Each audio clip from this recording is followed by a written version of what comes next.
I was the troublemaker in school. You know, there was always that one kid in class who never took any lesson seriously, who vandalized the classroom whenever the teacher wasn't there, who talked non-stop, despite the teacher's constant empty threats. That was me. I was very familiar with the principal by third grade, whom I visited an average of 9 times per school week. My grades were low, as to be expected, but back then I didn't care. When I say back then, I'm referring to my elementary school years, which were from 1997 to 2000, which is also where my story begins. I remember my third grade teacher, Miss Darvin, who had recently suffered a divorce, and I took advantage of her at any moment I could. I would fail a test and she would always give me sympathy points. I would throw an eraser at one of the girls and I would be dismissed with a soft, "Stop please."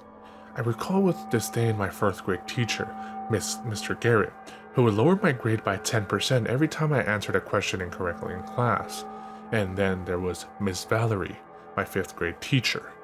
Miss Valerie was different from all the other teachers. Whereas everyone else saw me as a lost cause, she looked upon me with favor and affection. She would meet with me after class and review the material with me until she had made sure I understood it. She tutored me on weekends, she motivated me to actually get work done, and as you've probably guessed, my parents were rarely there for me, and she quickly became a mother figure. I just wish I'd shown it. If anything, I was a worse student to Valerie than I was to Darvin or Garrett. I needed attention more than anything, and I think that deep down, she knew it. Even as I talked out loud to my clique during class, even as I refused to turn in my assignments, even as I took 15-minute bathroom trips every day. I always felt guilty every time she reluctantly sent me down to the principal's office for detention, even though I wasn't conscious of it. And then, all of that changed.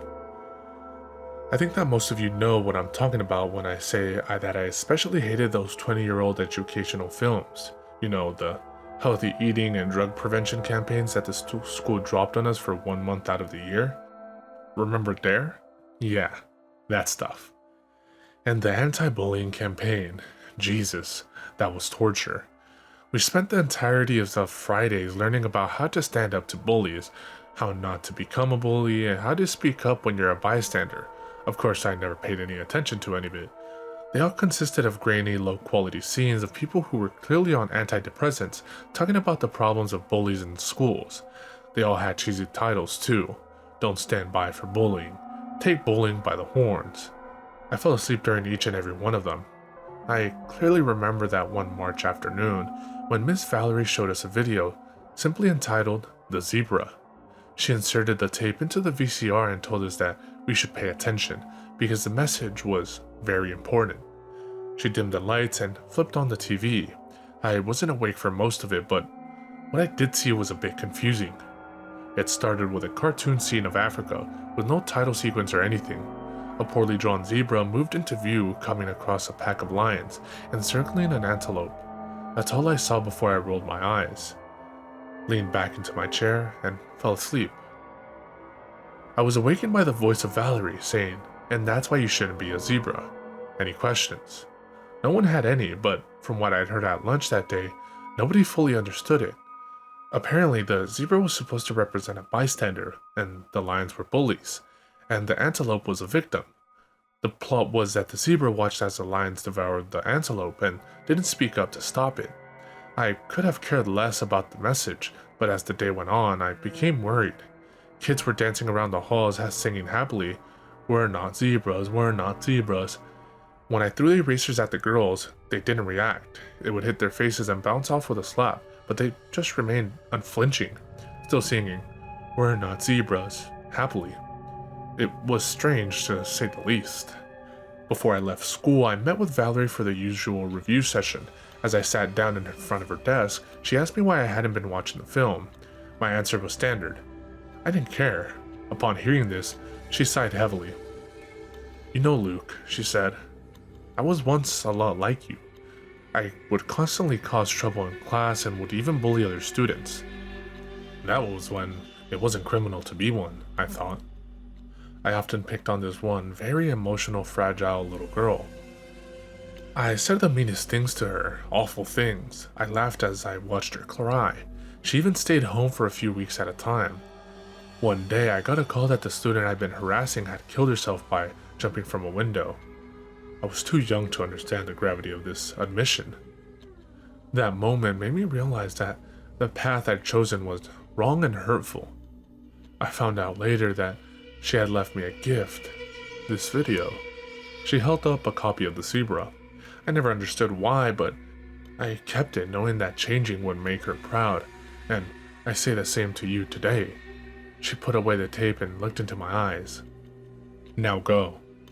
She hadn't assigned anything to the class that day, and I assumed she would give me at least one extra credit paper. You're not giving me homework? I questioned. No, you can go home. I just wanted to tell you how I feel about your potential future, she said. I shrugged and left, seriously confused at the day's events. The next day when I came to school, the entire class was empty. I sat down in my usual desk at the front of the room, looking at the absent desks around me. Seeing that nobody was there, I stood up and turned on the TV Valerie had kept for her PSA video. The default channel was the local news. Breaking news, 17 children dead, cause unknown. I stared at the screen intently, not quite knowing what to think. 17 children were found dead this morning, all outside their homes, said a reporter. The deaths were discovered by a paperboy who insisted on remaining anonymous, who claimed that he found several of them dead, lying on the ground below open windows on his morning route. Never before since the town was founded has there been such a tragic occurrence. The deaths were likely coordinated, although whether the intentions were homicidal or suicidal is still unknown. Police are currently investigating the incident. Shocked, I stood up and turned around to find Miss Valerie standing in the doorway. You see why it's so important not to be a zebra now? She said, grinning. Of course you don't. She walked towards me. You are special. She strolled over to her desk and took out the zebra. These children have all stood up to the lions, and in doing so, they are no longer zebras. The antelope can be saved. She handed me the tape. I grasped it with both hands, as if it were made of glass. Despite being left in the cold metal drawer, it felt warm, as if it had been lying on top of a heater. There was something else strange about it, but I couldn't put my finger on it. The antelope was killed long ago by the lion. The zebras never batted an eye. But now, both the lion and the zebras have a chance to redeem themselves. The antelope, she chose me to spread the message of this video. Only a lion possesses enough strength to persuade the horde of zebras. Now, it's your turn. Before I could speak, Miss Valerie unsheathed the knife from her pocket and swiped it across her throat, falling over her desk in a heap. I've never screamed as hard as I did that day. Within minutes, the police stormed into the classroom looking for Miss Valerie. They found me crying next to her lifeless body, still clutching the tape. I couldn't understand what was happening. I still don't fully understand, if I'm honest. They told me she was a bad person and that she was very sad, but as they confiscated the tape, I overheard them saying, "An occultist killed all 17, convinced somehow." After they calmed me down, I remember handing them the tape, saying that I wanted it back after they were done with it. Apparently that's not how it actually happened. An officer later told me that they had to pry it from me and that I kept repeating one phrase over and over. I want to be a zebra. The case was concluded in late 2005 with the deaths confirmed as a mass suicide, induced by Miss Valerie, who had a history of killing entire classes of children. Following its closing, the tape was returned to my possession, with the police officers claiming that it contained nothing of evidential interest. I knew that something about what was on it caused the death of my classmates. I had my theories, brainwashing, hypnosis, subliminal messaging, but I kept them to myself. I don't know why. I remember me taking it from them, feeling its familiar warmth, as if I was holding hands with an old friend, but I could never bring myself to rewatch it. There was something about it, something wrong. My therapist told me it was simply a connection to the traumatic event. I stopped going to his appointments years ago. At some point, I threw it in a desk drawer and it gathered dust there for 12 years. Until yesterday. March 25th, the anniversary. I was spring cleaning, and I tipped over the desk and there it was. I was tempted to pick it up and throw it into the furnace, but I restrained myself. I slowly leaned over and lifted it off the floor, brushing it off. I expected the label to be faded or worn, but it was eerily pristine, not so much as a tear or a crease. I could still see the words printed on it, appearing as though they were new. Studio 58 Productions presents The Zebra, an anti-bullying educational film. And then I realized something. That one thing I could never place when Miss Valerie had first given me the cassette. The one thing that had deterred me from watching it one more time. It was light. Too light for a cassette. The tape did not have, nor had it ever had, any film.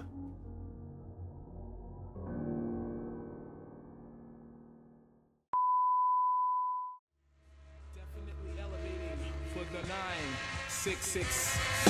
The ill suicidal libel to take titles and make vital signs benign like no cancer. Answer, there's no chance to advance to ya. Kuya got blazed through ya. The great super science applying pressure. I desecrate with double O's and bubble folds while I cut you, bro. I juggle flows that goes ballistic, reminiscent of exquisite cannibalistics and a sadistic doctor. My sick shit, nausea, improper.